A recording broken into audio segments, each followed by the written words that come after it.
더 맛있고 건강하게 먹는 여름 과일 건강법 계속해서 알아봅니다.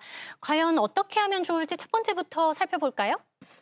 짜잔! 오. 과일 종류에 따라 먹는 시간이 있다? 네. 시간이 있어요? 네, 그렇습니다. 과일 맛있잖아요. 그런데 우리가 건강하게 조금 나의 상태에 맞게 드시면은 더 맛있고 건강하게 드실 수 있는데요. 첫 번째로 시간이 있다고 하는 건 꼭 이 시간에 드셔라 이런 의미는 아니고요. 본인의 생활 패턴에 맞춰서 과일을 좀 선택하는 방법을 말씀드리려고 합니다. 우리가 이제 아침에 오전에 드시는 과일은 사과, 블루베리, 포도 이렇게 권장을 할 수 있는데요. 이 사과, 포도, 블루베리 같은 경우는요. 식이섬유소가 많아서 우리 체내에 포만감을 줄 수 있고요. 그래서 아침 식사를 할 때 같이 드시게 되면은 속은 든든하고 그리고 몸은 좀 가볍게 활기차게 할 수 있는 그런 장점을 가지고 있습니다. 또 오후나 또 중간 간식으로 이제 드실 때는 우리 여름 제철 과일인 수박과 복숭아 말씀드릴 수 있는데요. 여름에 더위에 좀 지치고 약간 좀 힘이 들 때 이 수박과 복숭아, 수박과 참외를 드시게 되면은 수분이 80%, 90% 이상이라 수분 보충도 가능하고요. 또 비타민 C와 칼륨이 들어있어서 우리 영양소 보충도 가능할 수 있습니다. 그래서 저희가 이제 수박과 참외 같은 경우 여름 간식, 오후 간식으로 많이 권장드리는데요. 한 가지 조금 말씀드리고 싶은 것은요. 이제 수박을 좀 늦은 오후에 드시게 되면은 잠자리에 화장실 좀 가는 것에 불편할 수 있어서 시간 조금 조정하면 좋겠습니다. 네, 저녁에는 저희가 키위를 추천드리는데요. 키위에는 세로토닌이라는 행복 호르몬이 들어있어요. 그래서 제가 예비 부부 같은 경우에는 저녁 식사하고 키위 저렇게 반쪽 나눠서 드시라고 얘기하거든요. 그럼 행복감 가져서 또 이 키위를 먹게 되면은 이 세로토닌과 함께 수면의 질을 높일 수 있습니다. 물론 키위를 먹게 되면은 무조건 잠을 푹 잔다 이런 의미는 아니고요. 생활 패턴에 맞춰서 우리 먹거리까지 챙겨 주신다면은 수면의 질도 높여지고 그리고 행복 호르몬도 증가시킬 수 있습니다. 꼭 드시기 바랍니다. 과일도 시간대별로 좀 다르게 먹어야 되네요. 그거 처음 알았습니다. 근데 많이 전 또 궁금한 게 생겼는데 아침 공복에 과일을 먹으면 막 된다 안 된다 이런 얘기 많잖아요. 어느 게 맞는 거예요? 네, 제가 이제 시간대별로 말씀드리는 거는 이 시간에 드시는 게 좀 효율적이라는 이런 의미입니다. 공복에 드시는 것이 무조건 나쁘다? 이건 아닙니다. 그런데 공복 시간에 당뇨병이 있으시거나 혈당 관리가 있으신 분들이 다른 걸 드시지 않고 공복에 과일만 드시게 되는 것은 조금 주의하시는 게 필요합니다. 이유는 이제 과일이 우리가 천연당이 있고 좋은 식재료이긴 하지만 열량도 가지고 있고 당의 흡수를 좀 빠르게 할 수 있기 때문에 문제가 되고요. 특히 이제 아침에 좀 씹기가 어렵다 하셔서 주스나 착즙 형태로 드시는 경우에는 조금 조심하시는 것이 필요합니다. 저는 그래서 이제 식사 전에 1시간 정도 전에 드시거나 아니면 식사와 식사에 간식으로 드시는 거 추천드릴 수 있는데요. 아까도 말씀드렸듯이 과일에는 수분 함량 들어있고 무기질 비타민 들어있어서 영양소 공급 차원에도 좋습니다. 오늘 제가 나왔는데 우리 요리하시는 분이 안 나오셨어요. 아, 맞아요. 이유가 있죠. 왜요? 생과일로 드셔야 되기 때문에. 아. 네, 그래서 생과일을 드셔서 우리 저작 활동 충분히 하셔서 포만감 가지고 오고 그리고 장 건강이라든지 우리 건강에 도움 주셨으면 좋겠습니다. 그런데 여기서 잠깐만요. 이게 과일을 갈면 네. 영양소가 줄어든다는 말도 있지만 그래도 100% 생과일 주스는 좀 괜찮지 않을까 싶은데요. 우리 100% 생과일 주스라고 파는 거 있죠. 네. 거기에 대부분이 이렇게 압축해가지고 나중에 만드는 과정에서 섬유소가 많이 빠지는 경우가 많습니다. 근데 과일에서는 섬유소가 굉장히 중요하거든요. 혈당을 천천히 높이고 여러 효과가 있기 때문에 그런데 이게 없어지게 되면 혈당이 빨리 올라가고 여러 문제가 생기죠. 실제 연구를 해봤더니 어린이와 성인들에 대해서 이 과일 주스 형태로 먹여봤어요. 그랬더니 실제적으로 과일 주스가 많아질수록 복부나 내장 지방 축적이 더 많이 생긴다는 연구 결과도 있습니다. 그래서 김 교수님 말씀하셨지만은 요게 꼭 생과일로 먹는 게 더 낫고요. 또 이게 생주스로 먹으면 또 다른 문제가 많이 먹게 돼요.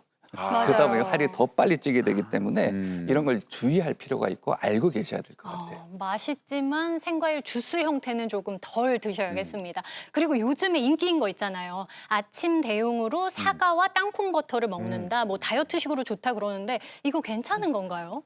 나쁘지 않은 조합인 것 같습니다. 왜냐하면 이제 땅콩버터 하면은 아무래도 지방도 많고 열량이 많다고 알고 계시잖아요. 실제적으로 그렇습니다만은 저기 많은 지방이 사실 불포화 지방산이기 때문에 그 상대적으로 괜찮습니다. 음. 게다가 저 땅콩하고 사과를 먹으면 사과를 또 빨리 먹거나 이거 했을 때 혈당이 빨리 높아질 수 있는데 이것도 어느 정도 그 땅콩에 있는 단백질이나 이런 것들이 혈당 상승을 완화시켜주고 또 포만감 유지에도 어느 정도 도움이 되기 때문에 서로 도움이 되죠. 또 사과 자체에는 또 생과일로 드시면은 주스 말고 생과일로 드시면은 여기에 섬유소가 많기 때문에 혈당을 천천히 올려주는 여러 가지 효과. 거기다 또 포만감까지 유발할 수 있기 때문에 도움이 되는데 문제는 양입니다.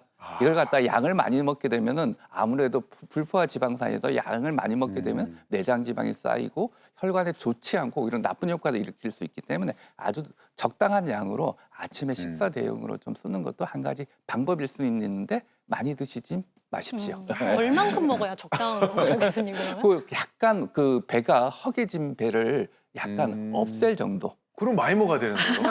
그러니까 그럴 경우는 많이 드셔야 될 경우는 위를 점점 줄여가는 게 좋아요. 그러니까 아침에 많이 드시는 것도 한 가지 방법이긴 한데 사람마다 약간 줄여서 배 허기진 걸 없앨 정도로 하면은 점심 때 식사량이 많이 줄게 됩니다.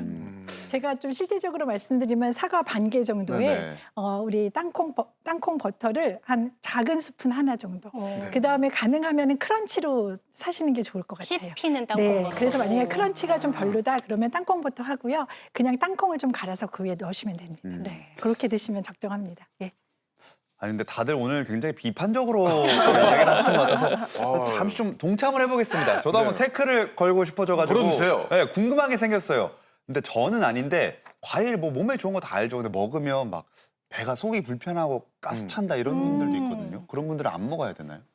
네, 그렇습니다. 실제로 그런 분들이 있습니다. 아침에 건강하게 사과를 먹었는데 속이 불편하고 가스가 찬다. 그 이유는요, 사과나 자두 같은 수용성 식이섬유가 굉장히 팩틴이 풍부한 성분은요, 이 대장에서 발효되는 과정에서 이 가스를 생성할 수가 있습니다. 그렇기 때문에 장이 예민하신 분들은요, 이걸 먹은 다음에 오히려 가스가 차고 그 다음에 속이 불편하거나 트름이 나온다라는 증상을 호소할 수도 있습니다. 또 수박이나 참외 같은 경우는요, 한의학적으로 봤을 때 굉장히 성질이 찬 과일입니다. 그래서 평소에 소음인 체질처럼 이 위장의 양기가 부족한 그런 체질들은요, 이런 과일들을 차게 많이 먹었을 경우에는 위장의 온도를 낮추면서 소화 효소의 활성을 낮추기 때문에 상대적으로 음식물이나 과일이 위장관 안에 오래 머물게 되면서 여기서 과도한 가스를 생성할 수도 있습니다.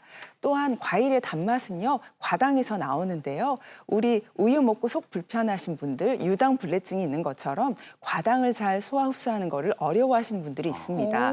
그래서 과당이 흡수돼 있지 못하면서 복부 불편감이라든지 복부 팽만의 증상을 겪을 수도 있습니다. 그럴 수도 있군요. 아니 저도 사과를 아침에 먹으면 약간 속이 쓰린 것 같고 불편한 느낌이 드는데 그래도 과일은 맛있는데 먹으면 안 되는 건가요?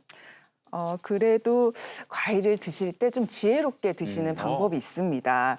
첫 번째는요, 과일을 너무 차지 않게 드시는 것입니다. 우리 과일을 보통 냉장고에 보관을 하는데요.